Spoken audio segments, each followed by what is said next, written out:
السلام علیکم ورحمۃ اللہ وبرکاتہ۔ بسم اللہ والصلاة والسلام علی رسول اللہ۔ کرونا وائرس کی وجہ سے ہمارے ملک بلکہ پوری دنیا کے جو حالات ہیں اس سے ہم پوری طرح واقف ہیں۔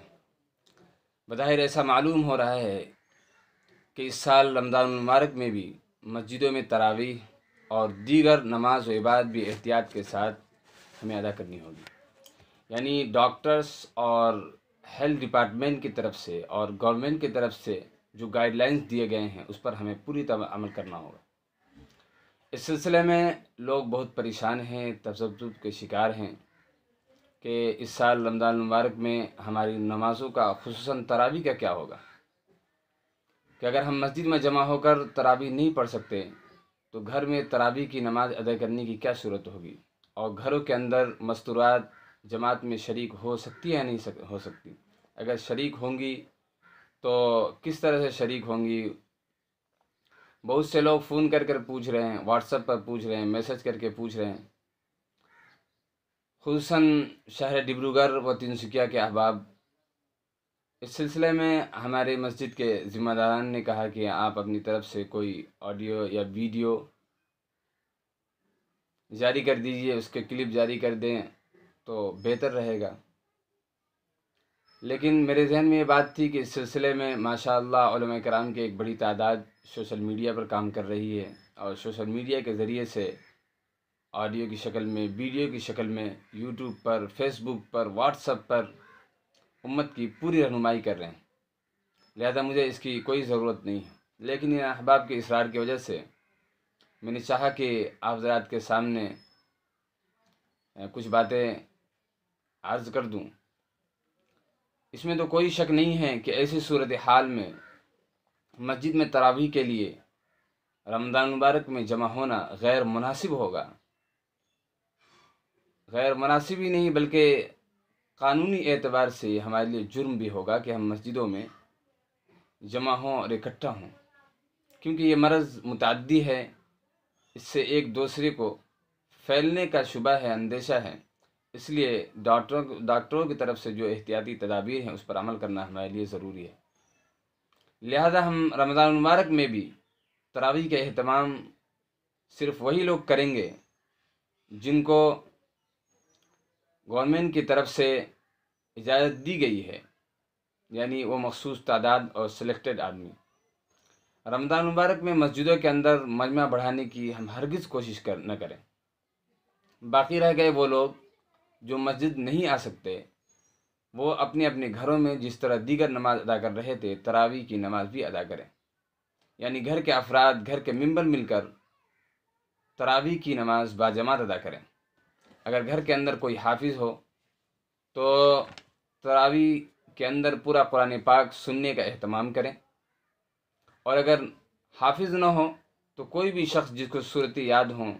تو تراویح کی نماز پڑھا سکتا ہے۔ وہ چاہے تو سورہ فیل سے سورہ ناس تک تراویح 20 رکعت پڑھ سکتا ہے، یعنی 10 سورتوں کو 10 رکعت میں، پھر دوبارہ 10 سورتوں کو، انہی 10 سوروں کو 10 رکعت میں پڑھ لے تو انشاءاللہ اس کی تراویح کی نماز 20 رکعت مکمل ہو جائے گی۔ اور اگر کسی کو اتنی بھی صورت یاد نہ ہو، یعنی 2-4 ہی یاد ہو، تو آدمی بھی انہی 2-4 صورتوں کے ذریعے سے مکمل 20 رکعت تراویح کی نماز پڑھ بھی سکتا ہے اور پڑھا بھی سکتا ہے۔ یہ آپ کو معلوم ہونا چاہیے کہ رمضان مبارک کی ہر رات میں تراویح کا پڑھنا یہ ایک الگ سنت ہے، اور تراویح میں مکمل قرآن پاک کو سننا یہ ایک الگ سنت ہے۔ اس لیے بآسانی ممکن ہو اور گھر کے اندر کوئی حافظ موجود ہو تو مکمل قرآن پاک سنے تراویح کے اندر، ورنہ اگر مجبوری ہو تو شرعاً چھوڑنے کی پوری گنجائش ہے۔ انشاءاللہ ہر شخص کو اس کی نیت کی وجہ سے مکمل قرآن پاک سننے کا ثواب ضرور ملے گا، اللہ سے ہم امید رکھتے ہیں۔ جہاں تک مسئلہ ہے مستورات کا، گھر کی ماں بہنوں کا، کہ وہ مردوں کے ساتھ جماعت میں شامل ہو سکتی ہیں یا نہیں، خصوصاً تراویح کے اندر، تو اس سلسلے میں شرعی اعتبار سے گھر کی مستورات جماعت میں شامل ہو سکتی ہیں، چاہے وقتیہ نماز کی جماعت ہو یا پھر تراویح کی جماعت ہو۔ اگر اپنی بیوی، ماں، بہن یعنی محرم عورتیں ہوں تو ان کو پردے میں بھی کھڑے ہونے کی ضرورت نہیں ہے۔ البتہ اتنی بات ضرور ہے کہ عورت مرد کے برابر میں کھڑی نہ ہو، بلکہ الگ صف میں پیچھے کھڑی ہوں، اور اگر غیر محرم عورتیں ہوں تو ان کو پردے کے پیچھے کھڑا کیا جائے۔ آپ تمام حضرات سے اخیر میں خصوصاً شہر ڈبروگڑھ و تنسکیا کے تمام مرد حضرات و خواتین اسلام سے گزارش ہے کہ وہ اپنے گھروں میں رہ کر خصوصاً رمضان مبارک میں علماء کرام کی طرف سے جاری کردہ ہدایات پر پوری عمل کریں، اور اس مہینے میں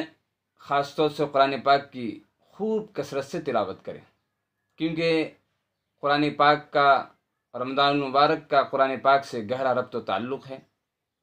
استغفار کی کثرت کریں، درود شریف کا ورد کریں، صدقات و خیرات کرنے کا اہتمام کریں، اور آیت کریمہ لا الہ الا انت سبحانک انی کنت من الظالمین کا بھی ورد جاری رکھیں۔ حسبنا اللہ و نعم الوکیل، نعم المولا و نعم النصیر، اس وظیفے کا بطور خاص اہتمام کریں۔ صبح شام کی دعاؤں کا اہتمام کریں، بسم اللہ الذی لا یضر مع اسمہ شیء فی الارض ولا فی السماء، اس دعا کا بھی اہتمام کریں۔ اور جتنے بھی اللہ کے رسول صلی اللہ علیہ وسلم کی حدیث سے ادعیہ معصورہ ثابت ہیں، ان کو اہتمام سے اور ان کو ایک کام سمجھ کر ہم ان کی پابندی کریں، کیونکہ جو بلا و مصیبت آتی ہے وہ ہمارے اعمال کا نتیجہ ہوتا ہے۔ حضرت علی رضی اللہ تعالیٰ عنہ کا ارشاد ہے کہ ما نزل بلاء الا بذنب ولا رفع الا بتوبہ، یعنی جو بلا و مصیبت آتی ہے تو لوگوں کے گناہوں کی وجہ سے آتی ہے، اور مصیبت جاتی ہے تو توبہ و استغفار کے ذریعے سے جاتی ہے۔ توبہ و استغفار، دعاؤں کا اہتمام، اپنے اعمال کی اصلاح، اپنے گناہوں پر رونے اور گڑگڑانے اور آئندہ نہ کرنے کے عزم سے اللہ رب العزت بلاؤں اور وباؤں کو ٹال دیتے ہیں۔